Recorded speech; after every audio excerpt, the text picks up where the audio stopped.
d'être, s'engager pour un choix éclairé et une consommation durable, traduit la volonté du groupe de donner les clés à nos clients pour consommer mieux et différemment. C'est également un des piliers de notre plan stratégique Everyday.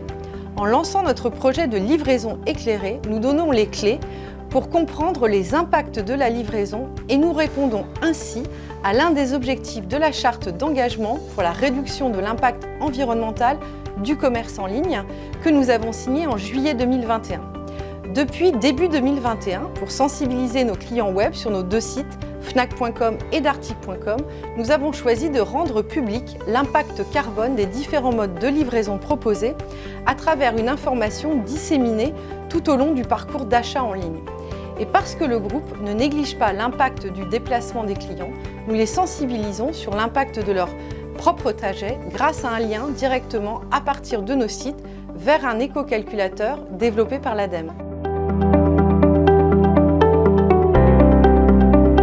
Le transport d'un colis livré en magasin émet en moyenne 70% de moins de CO2 que celui d'un colis livré à domicile si on ne prend en compte que l'expédition du colis. Alors que notre part de chiffre d'affaires sur le web croît significativement d'année en année, inciter nos clients vers un mode de livraison moins carbo-intensif, ce sont potentiellement des centaines de tonnes de CO2 qu'on peut éviter. Nous allons évidemment suivre le nombre de visiteurs ayant consulté nos pages d'information dédiées à ce projet ou encore la part des colis livrés en point de retrait. Nous suivons aussi, et ce depuis plusieurs années, les émissions de CO2 liées à l'expédition de colis qui sera aussi un bon indicateur. Ce projet est d'ailleurs un des 4 axes de progrès de l'engagement du groupe dans l'initiative Fret 21 portée par l'ADEME. L'an dernier, nous nous sommes engagés à réduire de 10% les émissions de CO2 liées à nos transports.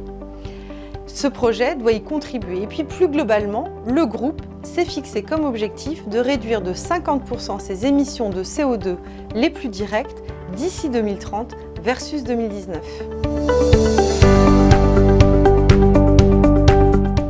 Un puzzle, toutes les pièces doivent s'assembler, mais nous n'avons pas toutes les pièces en main.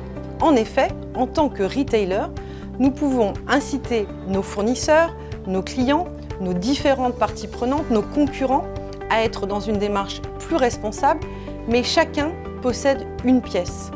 Pour que l'ensemble soit construit, il faut que l'ensemble de l'écosystème coopère, prenne sa part. En donnant des informations à nos clients, nous incitons, mais ce sont eux qui feront les choix. La RSE et le climat, c'est l'affaire de tous.